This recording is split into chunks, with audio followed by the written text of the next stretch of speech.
ನಿಮ್ಮ ಬಾಯಿಲಿಂಥ ಮಾತು ಬರಬಾರ್ದು. ನೀವು ನಮ್ಮನೆಗೆ ಬಂದಿದ್ದೆ ನಮ್ಮೆಲ್ಲರ ಭಾಗ್ಯ. ಹೊಡ್ತೀನಿ. ಡೂಡ್, ನೀನು ನಮ್ಮನ್ನು ಬಿಟ್ಟೋಗ್ತೀಯಾ? ಇನ್ಮೇಲೆ ಬರಲ್ವಾ? ನಾವೆಷ್ಟು ಬೆಸ್ಟ್ ಫ್ರೆಂಡ್ಸ್ ಆಗಿದ್ವಿ. ಇವಳು ಯಾರನ್ನೂ ಅಷ್ಟು ಬೇಗ ಹಚ್ಕೊಳ್ಳಲ್ಲ. ಚಿಕ್ಕ ಮಕ್ಕಳು ಯಾರನ್ನ ಬೇಗ ಹಚ್ಕೋತಾರೋ ಅವ್ರ ಮನಸ್ಸು ಕೂಡ ಮಗು ಥರ ಇರುತ್ತಂತೆ.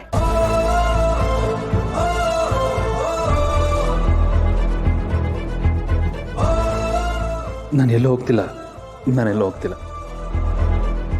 ಎವ್ರಿ ವೀಕ್ ನಾನು ಬರ್ತೀನಿ. ಚೆನ್ನಾಗಿ ಓದಬೇಕು. ನನ್ನ ಫೋನ್ ನಂಬರ್ ಇದೆಯಲ್ಲ, ಯಾವಾಗ ಬೇಕಾದರೂ ಕಾಲ್ ಮಾಡು, ಮಾತಾಡ್ತೀನಿ. ಓಕೆ? ಅಂಕೋನು ಕೇಳಿದೆ ಅಂತೇಳು. ನೆಕ್ಸ್ಟ್ ಬಂದಾಗ ಎಲ್ಲರೂ ಸೇರಿ ಎಲ್ಲಾದರೂ ಟ್ರಿಪ್ ಹೋಗೋಣ. Okay dude. Bye sir. Bye ಅಮ್ಮ. ಬಾಯ್.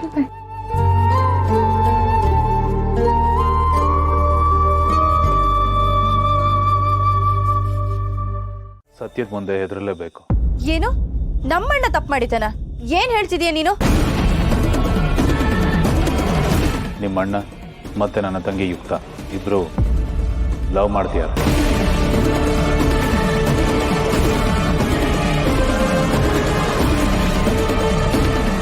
ಓ, ಪ್ರೀತಿಸೋದ್ ತಪ್ಪ ಅಥವಾ ಸ್ಟೇಟಸ್ ಪ್ರಾಬ್ಲಮ್ಮ?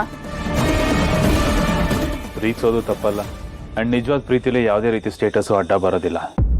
ಆದರೆ ಪ್ರೀತಿಸುವಾಗ ಮೈ ಮರಿಬಾರ್ದು.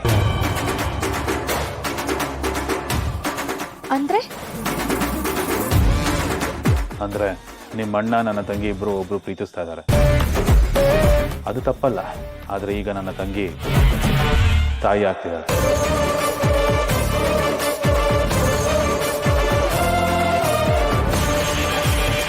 ಆದ್ರೆ ಈಗ ಅವರಿಬ್ಬರಿಗೂ ಈ ಸಮಸ್ಯೆಯಿಂದ ಹೇಗೆ ಹೊರಗೆ ಬರೋದು ಅಂತ ಗೊತ್ತಾಗದೆ ಒದ್ದಾಡ್ತಿದ್ದಾರೆ. ನನ್ನ ತಂಗಿ ಪ್ರೀತಿ ಮಾಡ್ತಿರೋ ವಿಷಯ ನನಗೆ ಗೊತ್ತು, ಆದ್ರೆ ಅವಳು ತಾಯಿ ಆಗ್ತಿದ್ದಾಳೆ ಅನ್ನೋ ವಿಷಯ ನನಗೆ ಗೊತ್ತು ಅನ್ನೋದು ಅವಳಿಗೆ ಗೊತ್ತಿಲ್ಲ. ಪಾಪ ಅವಳು. ನನಗೆ ಈ ವಿಚಾರ ಗೊತ್ತಿದೆ ಅಂತ ಏನಾದ್ರು ಅವಳು ಗೊತ್ತಾದ್ರೆ ಅವಳು ಏನ್ ಬೇಕಾದ್ರೂ ಹೆಚ್ಚು ಕಮ್ಮಿ ಮಾಡ್ಕೋತಾಳೆ. ನನಗೆ ನನ್ನ ತಂಗಿ ಮುಖ್ಯ. ಅದಕ್ಕೆ ಆ ವಿಚಾರ ಗೊತ್ತಾದಾಗಿಂದ ಇಲ್ಲಿವರೆಗೂ ಆ ಹುಡುಗ ಯಾರು, ಹೇಗಿದ್ದಾನೆ, ಎಲ್ಲಿದ್ದಾನೋ ಅಂತ ಹುಡುಕ್ಬೇಕು ಅಂತ ತುಂಬಾನೇ ಪ್ರಯತ್ನ ಪಡ್ತಿದ್ದೆ. ಅವರಿಬ್ರನ್ನು ಒಂದು ಮಾಡ್ಬೇಕು ಅಂತಾನು ಪ್ರಯತ್ನ ಪಡ್ತಾ ಇದ್ದೀನಿ. ಅದೇ ಪ್ರಪಂಚ ಎಷ್ಟು ಚಿಕ್ಕದು ನೋಡು. ಅವನು ನಿಮ್ಮ ಅಣ್ಣ ಆಗಿದ್ದಾನೆ, ಅದು ನನಗೆ ಗೊತ್ತಿರಲಿಲ್ಲ. ಪೃಥ್ವಿ ಈ ಕೆಲಸ ಮಾಡಿದಾನೆ ಅಂದ್ರೆ ನನಗೆ ನಿಜವಾಗ್ಲೂ ನಂಬೋಕೆ ಆಗ್ತಿಲ್ಲ. ನಂಬಲೇಬೇಕು. ಅದರ ತಪ್ಪು ಅಂತ ನಾನು ಹೇಳ್ತಿಲ್ಲ, ಆದರೆ ಅದನ್ನ ಎದುರಿಸೋ ಶಕ್ತಿನೂ ಇರಬೇಕು. ತಲೆ ತಗ್ಸೋಂಥ ಕೆಲಸ ಮಾಡೋಕ್ಕೂ ಮುಂಚೆ ಅದನ್ನ ಫೇಸ್ ಮಾಡೋ ಧೈರ್ಯನೂ ಇರಬೇಕಲ್ವಾ? ಅದ್ ಸರಿ, ಇವಾಗ ಏನ್ ಮಾಡೋದು? ಏನ್ ಮಾಡೋದು? ಆದ್ರೆ ಈ ವಿಚಾರ ದೊಡ್ಡೋರ್ವರೆಗೂ ಹೋಗ್ಬಾರ್ದು. ಹೋದ್ರೆ ಪ್ರಾಬ್ಲಮ್ ಆಗುತ್ತೆ. ಇದನ್ನ ನಾವೇ ಸಾಲ್ವ್ ಮಾಡಬೇಕು. ಈ ವಿಚಾರದಲ್ಲಿ ನಾನ್ ನಿಮ್ ಜೊತೆ ಇರ್ತೀನಿ. ಇಬ್ರು ಸೇರಿ ಅವ್ರ ಜೀವನ ಸರಿ ಮಾಡೋಣ. ಇವಾಗ ನಾನೇನ್ ಮಾಡ್ಬೇಕು ಹೇಳು? ಥ್ಯಾಂಕ್ಸ್. ಆದ್ರೆ ಏನ್ ಮಾಡ್ಬೇಕು ಅಂತ ನಂಗೆ ಇನ್ನೂ ಗೊತ್ತಿಲ್ಲ. ನಾನು ಯೋಚನೆ ಮಾಡಿ ಏನ್ ಮಾಡ್ಬೋದು, ಹೇಗ್ ಮಾಡ್ಬೋದು ಅಂತ ಪ್ಲಾನ್ ಮಾಡ್ತೀನಿ. ಆಮೇಲೆ ಆ ಪ್ಲಾನ್ ಎಕ್ಸಿಕ್ಯೂಟ್ ಮಾಡಿ. Okay, deal. ಡೀಲ್.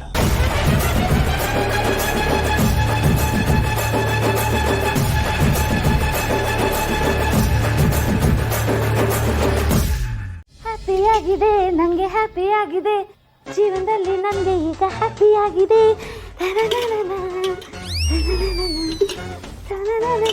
ಹ್ಯಾಪಿಯಾಗಿದೆ, ನಂಗೆ ಹ್ಯಾಪಿಯಾಗಿದೆ, ಜೀವನದಲ್ಲಿ ಈಗ ನನಗೆ ಹ್ಯಾಪಿಯಾಗಿದೆ. ಏನತ್ತೆ ಹಳೆ ಗ್ರಾಮಫೋನ್ ಅಲ್ಲಿ ಮಾಡರ್ನ್ ರ್ಯಾಪ್ ಸಾಂಗ್ಸ್ ಎಲ್ಲ ಕೇಳಿಸ್ತಿದೆ? ಏನ್ ಸಮಾಚಾರ?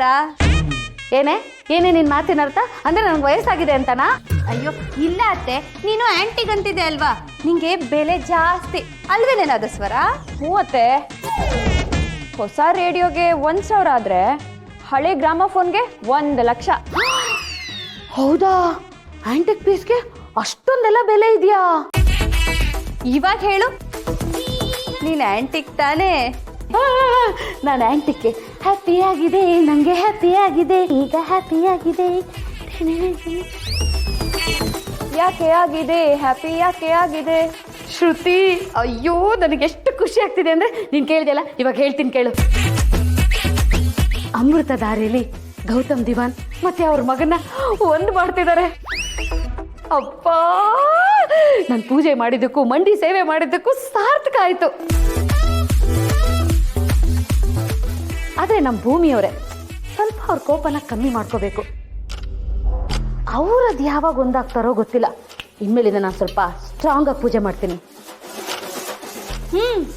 ಮಾಡು, ಇನ್ನೂ ಸ್ಟ್ರಾಂಗ್ ಆಗಿ ಮಾಡು. ಯಾವ ರೇಂಜಿಗೆ ಸ್ಟ್ರಾಂಗ್ ಆಗಿ ಮಾಡಬೇಕು ಅಂದ್ರೆ ಅಲ್ಲಿ ಗೌತಮ್ ಭೂಮಿ ಒಂದಾಗೋದು ಹೋಗ್ಲಿ, ಸ್ಪೆಷಲ್ ಆಫರ್ ಅಲ್ಲಿ ನಿನ್ಗೂ ಒಬ್ಬ ಗೌತಮ್ ಸಿಕ್ಬಿಡ್ಬೇಕು. ಛೀ, ಹೋಗ್ರೆ ನಂಗೆ ನಾಚಿಕೆ ಆಗುತ್ತೆ.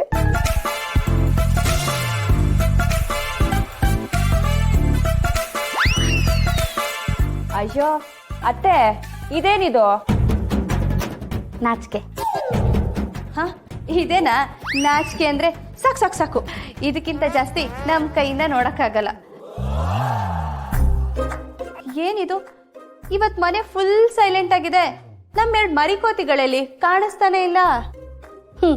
ಒಂದು ಓದ್ಕೋತಿದೆ, ಇನ್ನೊಂದು ಒದ್ದಾಡ್ತಾ ಇದೆ. ಯಾಕೆ, ಏನಾಯ್ತು? ಆರುಗೆ ಸ್ಕೂಲಲ್ಲೇನೋ ಇದೇನೋ ಭಾರತದ ಮ್ಯಾಪ್ ಬರ್ಕೊಂಡು ಬಾ ಅಂತ ಹೇಳಿದಾರಂತ, ಅದು ಅರ್ಜೆಂಟಾಗಿ. ಪಾಪ ಅದನ್ನ ಬರೆಯೋಕ್ ಬರ್ದೆ ಒದ್ದಾಡ್ತಿದ್ದಾಳೆ. ಅಯ್ಯೋ ಅಷ್ಟೇನಾ?